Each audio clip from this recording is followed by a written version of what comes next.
So here we are. It's Tuesday for me and Tuesday night for you in Paris. Give the audience a quick 2-minute overview of who you are and what your work, what you've been working on, where you're based. So I'm based in Paris, Laetitia Deblanc, chairing the Logistics City initiative, and also part of the Metro Freight Center, VRF Center. And I've been working on urban logistics for a while, and recently I've been working on logistics under lockdown. So very interesting new results on what has been happening in Paris due to the pandemic and the lockdown, and now the post-lockdown situations.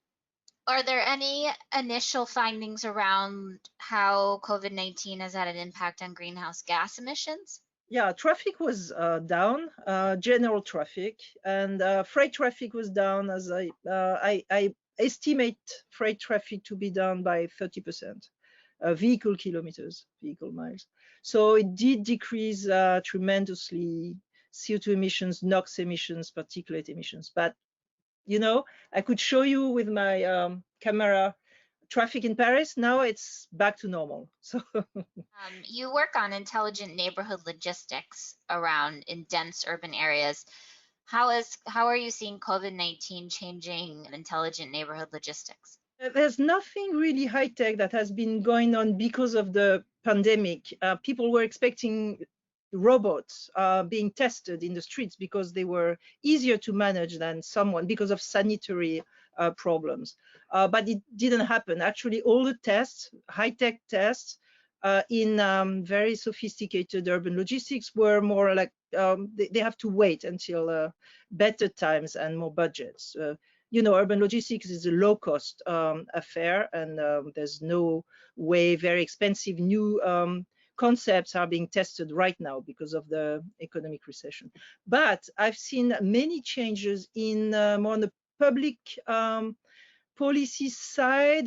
They have been accelerating their data collection on urban freight because this was very poor. Now they have, because they realized during the COVID that they needed much better data. So that's becoming much more sophisticated and intelligent. Traffic enforcement has been turned into more smart systems than before, including for loading and loading zones. That was and all the organizing of the design of the streets, many more bicycle lanes now in Paris, and so the organization of the deliveries within these new bicycle lanes that are everywhere has been accelerated, and it's probably much more intelligent, smart than before, because people have been talking together, much more negotiation together between the municipality and the freight operators to find ways to get vans, delivery vans in the city streets, including when you have all these new bike lanes.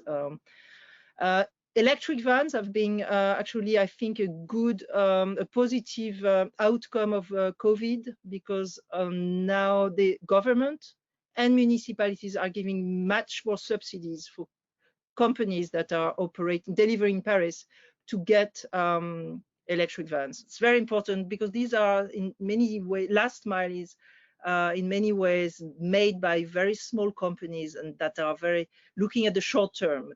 They're very vulnerable to economic changes, to economic recessions.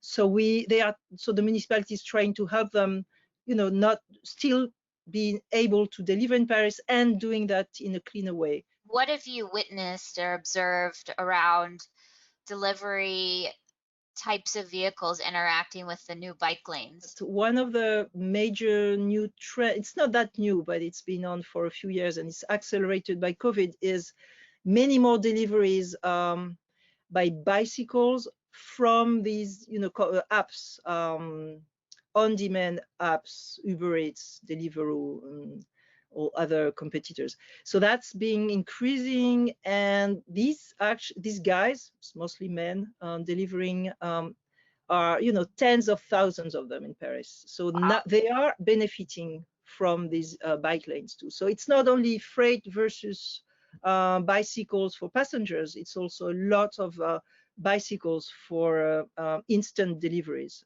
as we call Mhm. them.